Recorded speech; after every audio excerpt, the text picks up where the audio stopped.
Le quiero preguntar en primer lugar al presidente del tribunal, a Tomás Menchaca, si él siente como presidente, como titular de esta instancia, debidamente respetado, amparado, protegido por la labor que ustedes desarrollan a nivel de tribunales de justicia, o sea, de Corte Suprema básicamente, pero también a nivel de otros organismos del Estado, lo señalaba en su intervención Felipe Morandé, CERNAC, Superintendencia.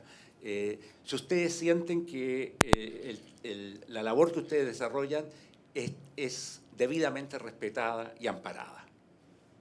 A ver, en primer lugar, en lo de amparada, respetada, yo creo que es muy importante aclarar que el tribunal es un tribunal y es totalmente independiente de toda otra autoridad. Nosotros somos un ente absolutamente autónomo del Ejecutivo, del Gobierno, y no hemos recibido jamás, desde que se creó el tribunal, presiones de ningún tipo para fallar. Y eso creo que es muy importante y da mucha tranquilidad al empresariado también de que tenemos, puede que no le gusten en alguna ocasión las decisiones, pero son decisiones que hemos tomado de forma totalmente autónoma.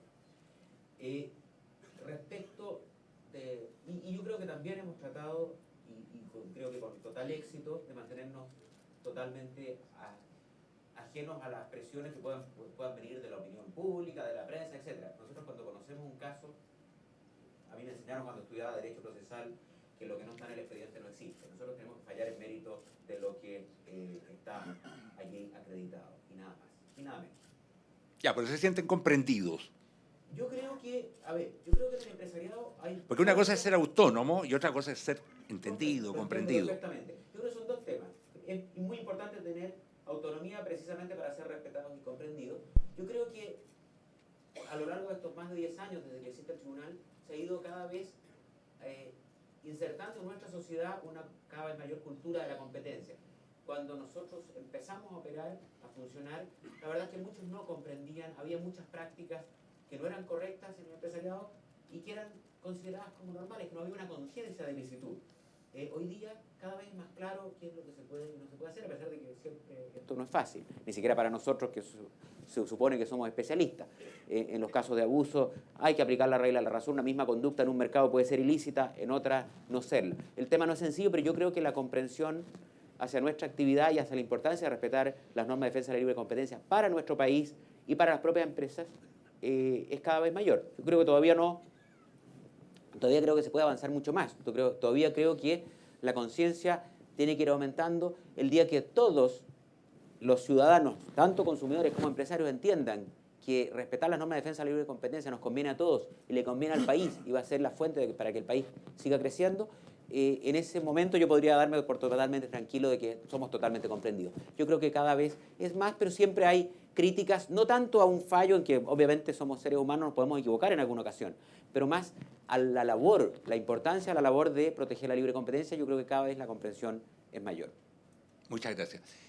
Álvaro Ortúzar, en la intervención tuya te referiste a una serie de fuentes de estrés, por decirlo así, al cual están sometidas las empresas en esta materia, en materia de libre competencia. ¿Tú dirías que estas fuentes de estrés, que están relacionadas no solamente con la normativa de libre competencia, sino también con el contexto político y económico que estamos viviendo, estas fuentes de estrés, te pregunto, digamos, ¿tú las incorporas también al clima de incertidumbre que hoy día está viviendo la economía chilena? Sí. Sí. ¿Está funcionando? ¿Me oyen? Sí, está funcionando. Efectivamente, estas fuentes externas contribuyen desde luego al clima de incertidumbre. Se ha llegado, yo no lo comparto en absoluto, como texto ni como pensamiento, pero se escribió un libro que se publicó el año pasado que se llama El activismo judicial, en que se acusa a los jueces de transformarse en verdaderos promotores, ¿no es cierto?, de ideas populares, lo cual no comparto y es falso. Pero eso no quiere decir que no sea cierto lo que ya dijo hace más de 60 años Carneluti en las célebres conferencias de Padua, en que señala que el juez es un ser social, es un ser que pertenece a una familia, que pertenece a una religión, que pertenece probablemente a un partido político. Pero el día que el tribunal permita que la política entre a las decisiones que va a juzgar, ese mismo día el derecho entra en crisis. O sea, existe este peligro. El Tribunal de Defensa de Libre Competencia no ha dado ninguna señal que pudiera significar que uno debe tener motivos para preocuparse. Al contrario, es un tribunal extraordinariamente serio. No puede estar completamente ausente de lo que pasa en el país. Y con todo respeto, si uno lee la nota de prensa que aparece en la página web del tribunal resumiendo su sentencia, la verdad es que es un resumen absolutamente acusatorio, prácticamente sin posibilidades de revisión. O sea, y aquí ya se decidió por bueno y malo. Eso yo no lo comparto, pero no creo que haya sido influido de una manera negativa para dictar su sentencia, que tampoco comparto. De acuerdo. Radoslav de Polo, estuviste 10 años en el Tribunal de la Libre Competencia y me imagino que observaste una evolución durante este tiempo. ¿Tú dirías que en función de tu experiencia, las resoluciones de este tribunal se han ido transformando con el tiempo en un factor de certidumbre para el inversionista, para el empresariado chileno? Yo creo que ciertamente ha habido una curva de aprendizaje natural en toda institución que parte de su andadura. Los primeros años hay un criterio mucho más didáctico a veces, ¿no? Sentando las bases de cuáles son los criterios generales que el tribunal estima adecuados para juzgar una conducta u otra. Pero con el tiempo los casos también se van sofisticando.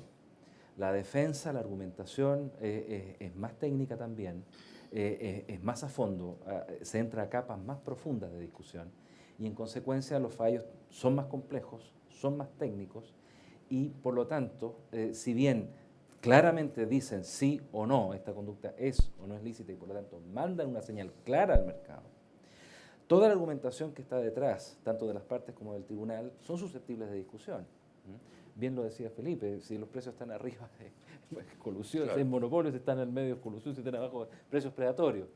Es un ejemplo exagerado, pero sí, yo creo que la labor del tribunal siempre ha buscado, por lo menos la experiencia que yo tuve, y creo que se mantiene hasta el día de hoy, es buscar la mayor claridad de sus fallos. Los fallos son autoexplicativos. Se leen como un arco de principio a fin, pueden ser un poco aburridos en algunas partes, naturalmente, pero está todo ahí. Claro, por lo menos, el gran riesgo es tener un tribunal que falle con mucha variabilidad, o sea, que falle en forma errática. Sí, ¿no lo que la experiencia ha demostrado al tribunal es que esa variabilidad es mínima y que cuando ha habido un cambio de criterio, generalmente por un cambio en la teoría económica, básicamente, se explica y se señala por qué, pero la tendencia es a mantener criterios constantes y estables para sancionar el mismo tipo de conductas. Ahora, los hechos conversan de una manera distinta en cada caso. Y el juez tiene que atenerse primero a los hechos. Y los hechos pueden hacer que casos aparentemente muy similares lleven a conclusiones que a veces aparentemente son muy disímiles. Entonces, es un poco el peso del juez. El juez tiene que, con los hechos, hacer justicia, con lo que tiene. Y eso implica que puede haber algunos grados de incertidumbre, pero lo que yo viví dentro del tribunal es una obsesión por la claridad y por intentar dar esa certidumbre. Ya. Felipe, te quiero llevar a un tema más teórico que no está en tu exposición y no lo hemos conversado en la mañana. Yo supongo que las guerras de precios pueden ser una instancia, un mecanismo muy destructivo de la competencia y de un mercado sano. ¿Te parece lógico que el tema de guerras de precio en general no esté contemplado en la normativa sobre libre competencia? Bueno, las guerras de precios son... O sea, llevadas al extremo pueden conducir a destruir mercado. Sí. Lo que pasa es que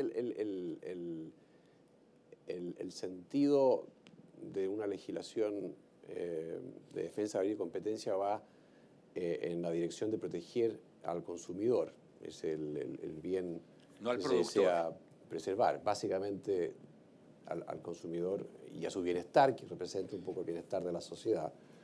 Entonces, claro, si tú tienes una guerra de precios donde los precios bajan, por lo menos mientras bajen, Albricias. entonces estás generando un efecto beneficioso. Ahora, el punto es que si la guerra de precios termina siendo ruinosa y lleva a que uno de los contendores, en caso que hubiera dos, por ejemplo, quiebra y el que queda entonces en pie puede subir los precios a un nivel ya monopólico, claro, esa es una situación que sí tiene que ser, ponerse bajo escrutinio y analizar con todo el rigor de la ley que establece en este caso la norma de defensa de biocompetencia. Oye, hay una pregunta con nombre y apellido para Tomás Menchaca, que es bastante buena. Dice, quisiera saber su opinión sobre el anuncio semanal de cambio de precios de combustibles de ENAP, si acaso esta práctica afecta la libre competencia. La verdad es que, por desgracia, una pregunta tan concreta no puedo responderla porque si Porque llegara a puede afectarla llegar- puede que puede- llegue al tribunal. puede que Y llegue si al no tribunal. la afecta, la verdad es que no sería un problema para nosotros. Lo que sí, dado que está hablando, me gustaría hacer un agregado respecto a esto de la guerra de precios en relación al mercado. En un mercado competitivo no hay guerras de precios, no hay destrucción, no hay esto del mercado atroz, no existe. Cuando hay competencia, yo no gano nada con hacerle daño a mi competidor, porque son muchos los competidores. Esto ocurre, es un fenómeno propio de mercados que son concentrados en que hay poder de mercado. Puede ser que alguien quiere sacar a otro del mercado, guerra de precios. Que alguien se salió de un acuerdo y el otro lo quiere sancionar, guerra de precios. De hecho, dice la doctrina, la teoría económica, que las guerras de precios están íntimamente relacionadas con el fenómeno de la colusión. O para salir de una colusión se ponen de acuerdo, de una guerra de precios se ponen de acuerdo, o cuando están en un acuerdo y alguien se sale del acuerdo, viene la guerra de precios. Está bastante relacionada en muchos casos. Ya. Álvaro, te dirigen una pregunta sobre el Estado empresario. ¿De qué manera el Estado empresario se enfrenta, se comporta en este contexto de una normativa cada vez más exigente sobre libre competencia? Yo creo que lo primero hay que recordar que el tribunal ha sancionado en algunas oportunidades por infracción a la ley de libre competencia a empresas en que tiene participación o que son de propiedad del Estado. Por lo tanto, en principio no está exento de ese riesgo. La ley no distingue entre empresas del Estado o empresas pertenecientes a privados.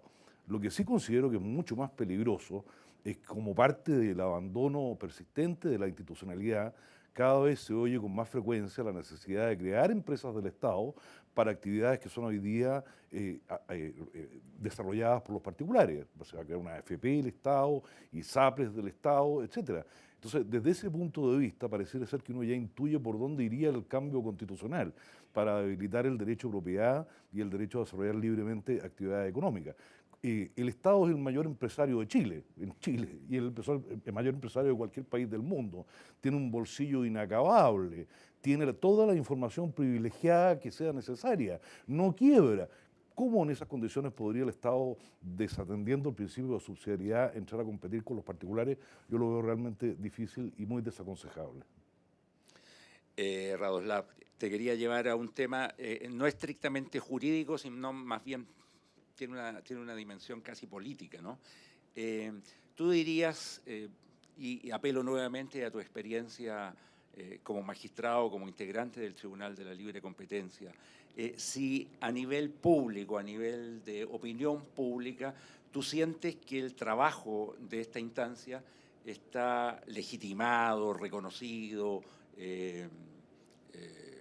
respetado. Te lo pregunto sobre todo en relación a organismos como los CERNAC, digamos, que para la gente, para la gente de la calle, obviamente lo siente como mucho más cercanos. No obstante que por lejos lo que más beneficia, lo que más protege a un consumidor dentro de una economía libre es sin duda el respeto a la libre competencia. Bueno, le pasa un poco a los tribunales están un poco por encima, o la idea es que estén un poco por encima de la opinión pública, ¿verdad?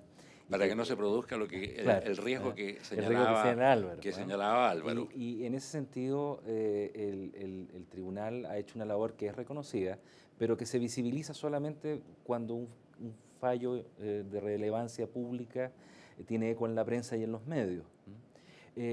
Yo no sé, porque no tengo manera de medirlo, si la gente de a pie, todos nosotros en el día a día percibimos los efectos beneficiosos de la defensa de la libre competencia. Yo creo que aunque no se dé cuenta la ciudadanía, el beneficio está, porque el hecho de que exista una vigilancia para que se compita en los mercados hace que exista la competencia y por lo tanto los beneficios de esta se produzcan.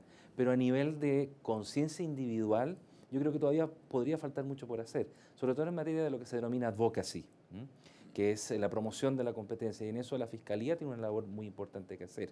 La advocacy en materia de libre competencia es un tema que naturalmente recae en la Fiscalía, que es el organismo que lleva la política pública en esto y de difusión.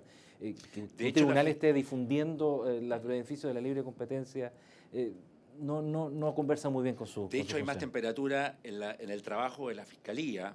Estoy pensando en el caso Farmacia, donde hubo grupos de personas, digamos, que apedrearon Farmacia al momento que hace la denuncia la Fiscalía, que en el momento del fallo, donde el grueso de parte importante de la opinión pública se sintió más bien defraudada. ¿Cómo? Y esto era todo. Sí, lo que pasa es que hay un juego bastante interesante entre la investigación de la Fiscalía y cómo se publicita, y el fallo del tribunal y cómo se publicita. Al momento del fallo, ya la opinión pública internalizó el problema, ¿no?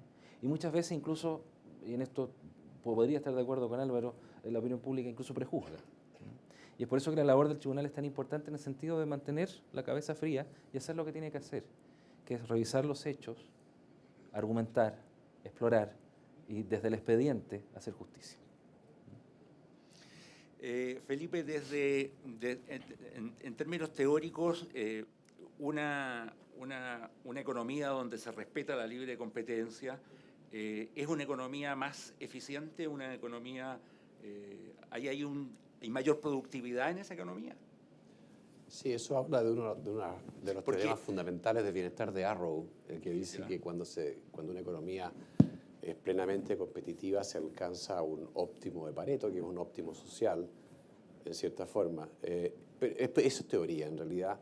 Pero en general yo diría que si uno tomara 100 casos, 100 países distintos, ciertamente habría una correlación entre aquellas economías que son más competitivas y el grado de desarrollo que alcanza esa economía a aquellas en que hay, qué sé yo, un capitalismo corporativista o un crony capitalism, como hay. Porque tú estarás de acuerdo, digamos, y yo creo que la gran parte de la audiencia también va a estar de acuerdo, que cumplir, observar, respetar y cumplir las normas de libre competencia impone a las empresas un costo importante, inicial al menos. Bueno, va a depender consultores, instancias, códigos, abogados, economistas. También. No, si la logia aquí, la logia que manda es la de los economistas, no es tanto la de los abogados. Pero estamos en retirada. Estamos en retirada. Ya, aquí hay un hombre agradecido. Entonces. Estamos en franca retirada los economistas como grupo de influencia, ¿no? Ah, tú dirías, ¿eh? Yo diría, sí, pues es cosa de ver nomás el debate político en la actualidad. Pero bueno, sí, lo que hay que tener presente es que hay actividades donde la libre competencia no es factible directamente porque hay economías de escala muy grandes o economías de redes también importantes, ¿no? La provisión de agua potable, que lo mencioné antes, es una actividad que tiene que ser regulada por alguna ley especial. Y ahí no puede haber, por lo menos con la tecnología que disponemos hasta ahora, de libre competencia. Pero en la mayoría de las actividades productivas y de servicios sí existe la posibilidad de la libre competencia y ahí hay que promoverla, como señalé en mi intervención, en primer lugar, tratar de buscar que no exista ninguna barrera de entrada. Barreras de entrada hay muchísimas, hay naturales, claro, y son las que hacen las economías de escala, pero hay también muchas que son regulatorias. Por ejemplo, el tema del cabotaje marítimo en Chile. Hay una norma que establece que solo naves nacionales pueden mover carga nacional, a menos que no exista esa flota nacional. Esa es una norma que establece un derecho especial para cierto tipo de empresas. la norma que mencioné antes de las sanitarias respecto a la expansión urbana. La AFP estatal que mencionaba Álvaro, cuando uno lee el proyecto de ley, uno ve una frasecita que dice: el presupuesto de la nación anual establecerá cuánto va a ser la contribución de capital año a año del Estado a esta AFP, con lo cual deja abierta la posibilidad a que esta AFP tenga pérdidas permanentes financiadas por los contribuyentes. Y de ese modo, entonces, la AFP estatal va a ser un competidor desleal, ¿verdad?, del resto de la AFP, y por tanto va a provocar un efecto sobre el grado de libre competencia en esa actividad.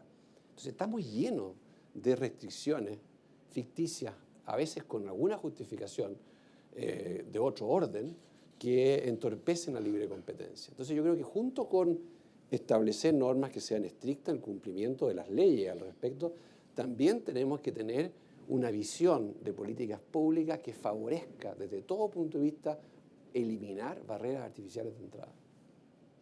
Estamos un poco pasados de la hora, pero no me gustaría que nos fuéramos sin antes escuchar una pregunta que se va a hacer desde... Gracias. Aquí se han analizado los casos de corrupción sobre 12 grupos, que se fue el asunto de la farmacia y los pollos. Y se trata de generalizar como que toda la industria textil anda coludida o no. Yo le digo que el 97% de los demás productos que se hacen en este país, la competencia es externa. Todos los productos vienen importados, y lo digo con conocimiento de causa porque pertenezco al sector textil, que desapareció entera por las importaciones. Un solo ejemplo nomás, que la industria textil en Chile, que somos 2 los que vamos quedando, facturan 30 millones al año y se importa 3.200 millones de dólares al año en productos de vestuario. Entonces decir de que meter a todo en el saco, de que los empresarios nos coludimos y qué sé yo creo que no es así. Es el mercado, es el mejor regulador que tiene, digamos, con la competencia externa que existe en este país. El arancel general no llega al 1% de los productos. El 1%. Antiguamente era el 100% pagaban de arancel. Hoy día no se paga nada. O sea, es un país muy abierto, muy libre. O sea que el sistema de colusión, o qué sé yo, se ha marginado, se ha engrandecido solamente por 2 causas, y no nos metan a todos en el mismo saco, como decía. Muy amable, gracias. Ya, más que una pregunta, era una observación. Una pregunta, no la leíste, por eso la voy a leer, porque es complementaria con lo que tú dijiste. Vamos. ¿Qué sentido tiene la libre competencia en un pequeñísimo y lejano mercado como el de Chile, en que el transporte es muy cara, dada su lejanía, y que además debe competir con el mundo entero como consecuencia de los tratados de libre comercio firmados por Chile? Esa es mi pregunta. Felipe. Bueno, yo creo que se pueden hacer muchos comentarios al respecto, pero uno de ellos es que los costos de transporte han ido disminuyendo dramáticamente con el tiempo, y por tanto productos que antes era inimaginable poder importarlos, hoy día sí se pueden hacer, y eso ha provisto un grado de competencia mayor en los mercados locales, no obstante la lejanía de nuestro país. Y lo mismo ocurre con el tamaño, es decir, al revés, el país que se ha abierto al mundo y ha aprovechado sus ventajas competitivas ha sido capaz de ganar escala en muchas industrias que hoy día compiten en el mundo entero. O sea, el mercado para ellos no es el pequeñito Chile, sino que es el mundo definido en su totalidad. Ahí también influyen los costos de transporte, pero de verdad son un costo que es pequeño en relación a las ventajas que pudiera tener nuestro país en la producción de esos bienes. Hay sectores donde la competencia siempre va a ser más internacional, va a ser más compleja, ya lo hemos mencionado, como aquellos donde hay economías de escala, pero también es posible tener grados de competencia en industrias que no están sujetas a la disciplina del libre comercio, pero que sí pueden desarrollar niveles de competencia interesantes a nivel local, no obstante su grado de concentración. Y ahí es donde es importante la legislación antimonopolio, porque tiene que velar, porque en estos mercados que van a ser por definición más concentrados, dado el tamaño de la economía, haya una buena prevención de que no haya ningún ilícito que atente contra la libre competencia. Amigos, nos pilló el tiempo. En nombre del Comité de Ética de SOFOFA les agradezco su concurrencia.